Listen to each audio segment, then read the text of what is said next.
Blessings, people. This morning, more facts on Donna-Lee Donaldson's situation. We have that plus a whole lot more. So stick around. The details are coming up. Also remember that if you're new to the channel and it is your first time over here, please I'm asking you to subscribe. Plus click the notification bell, and while doing so select option all, so that way you'll be first in line to be notified about each and every activity on our channel, on this channel. And also remember to give this video a like always, for YouTube algorithm. Blessings and more beatitude. Intro. Soon forward.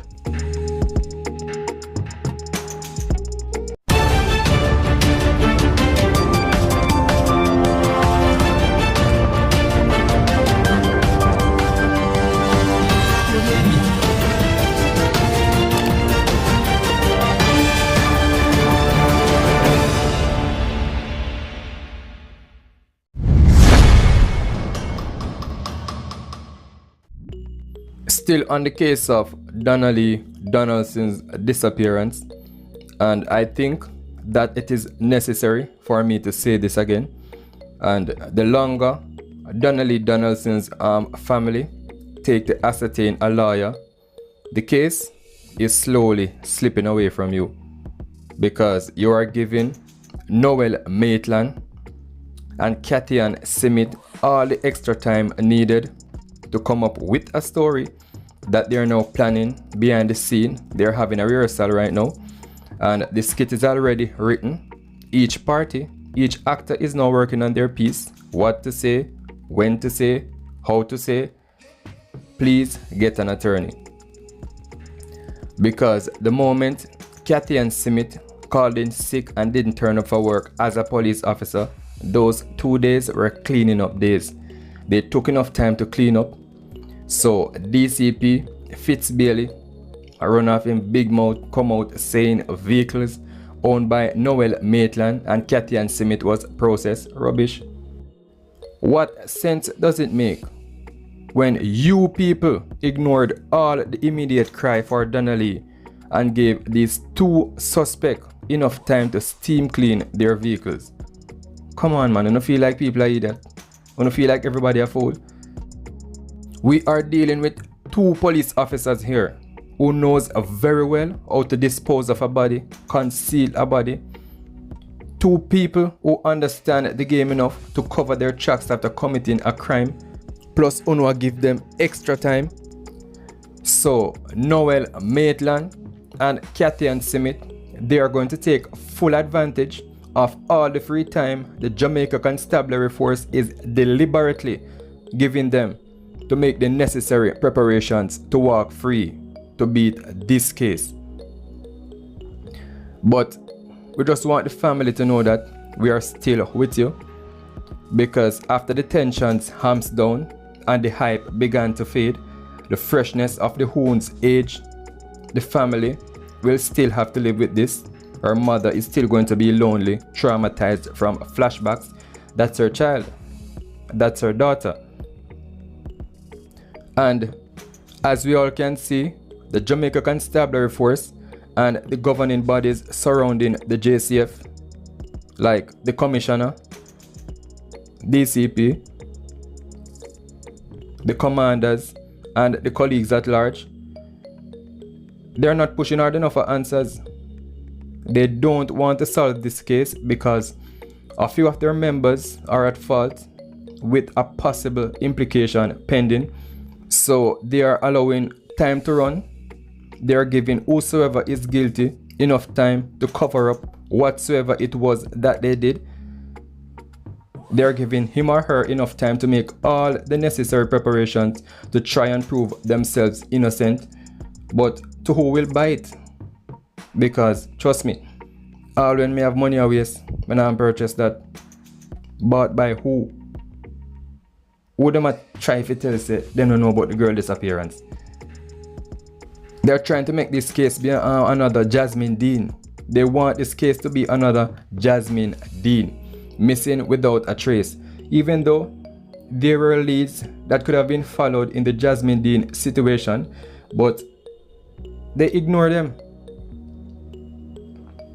And these cases all have one thing in common. In the Jasmine Dean's incident, they caught someone with Jasmine Dean's properties, things that were owned by Jasmine, her belongings, and that suspect, that person, he was later freed. Them let him go. So the same thing is about to happen here if we don't speak up.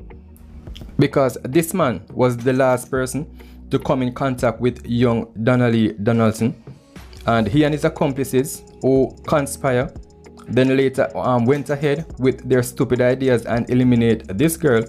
We fear that Donna-Lee was eliminated, and the longer it takes to locate Donna-Lee is the least chance we have in faith to believe that she's still alive. And this is not only Jasmine Dean and Donna-Lee Donaldson. There are many more out there like them. Disappear, gone ghost like them here at the world, missing without a trace. So again, to the family of Donna-Lee Donaldson, please get yourself an attorney, because the longer it takes for you to acquire a lawyer, the case is shifting in their favor. Believe it or not. So if you have reached this far, please, I'm asking you to like the video.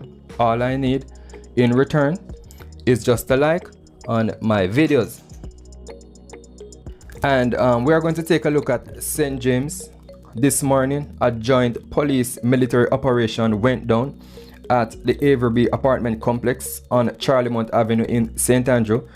Members of the security forces are targeting major players in the illegal drug trade.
And a similar operation also took place in St. James, where a major narcotics operation went down in Bogue Village and Westgate Hills, right there in the second city.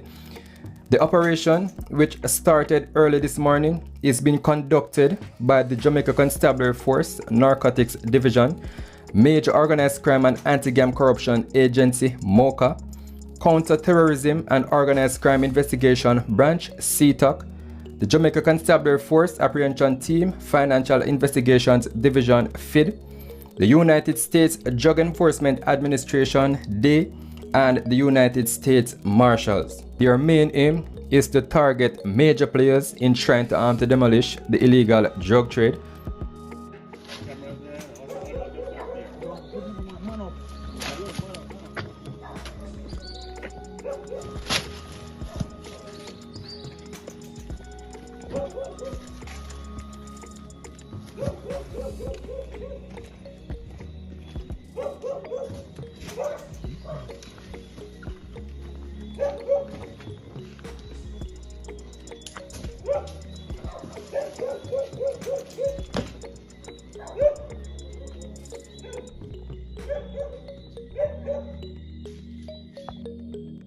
And 4 people suspected of being major players in the local drug trafficking trade were taken into custody during this early morning's crackdown. And law enforcement have also revealed that the progress made are the result of simultaneous police operations in St. Andrew and also St. James. And not too long ago, just minutes after the main operation was wrapped up, a 5th major suspect linked to the drug trafficking trade has been taken into custody later down in the pre-dawn operations in St. James and St. Andrew involving Jamaican and the United States law enforcement. So I have another video in relation to Mr. Noel Maitland.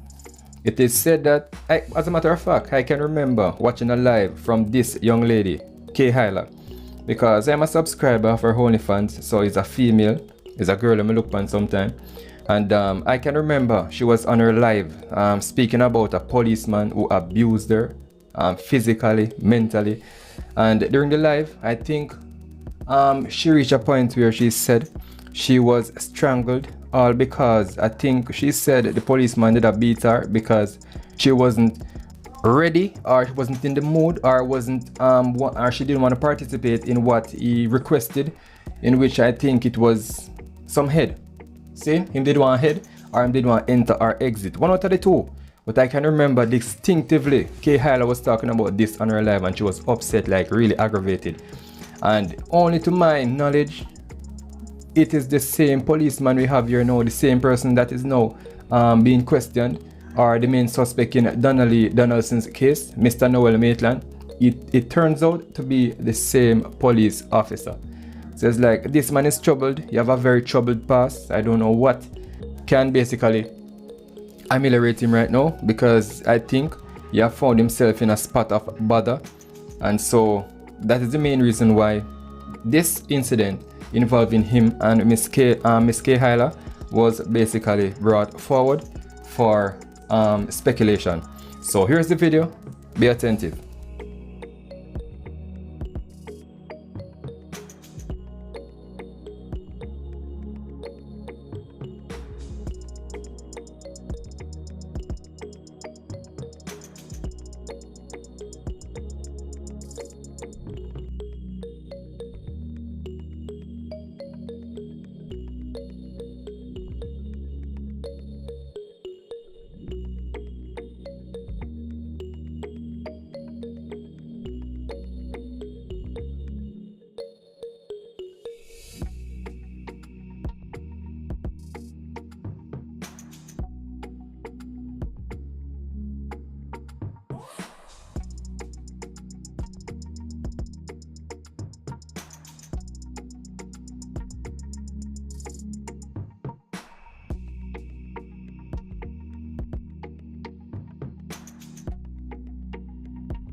So there you have it, and please do remember that if you're new to the channel and it is your first time over here, I'm asking you to subscribe. I would appreciate that. Plus click the notification bell, and while doing so, select option all, so that way you'll be first in line to be notified about each and every activities on our channel. I'm just there a while ago. Anyway, and also remember to give this video a like always, for YouTube algorithm blessings and more beatitude. Thank you for watching. Stay safe.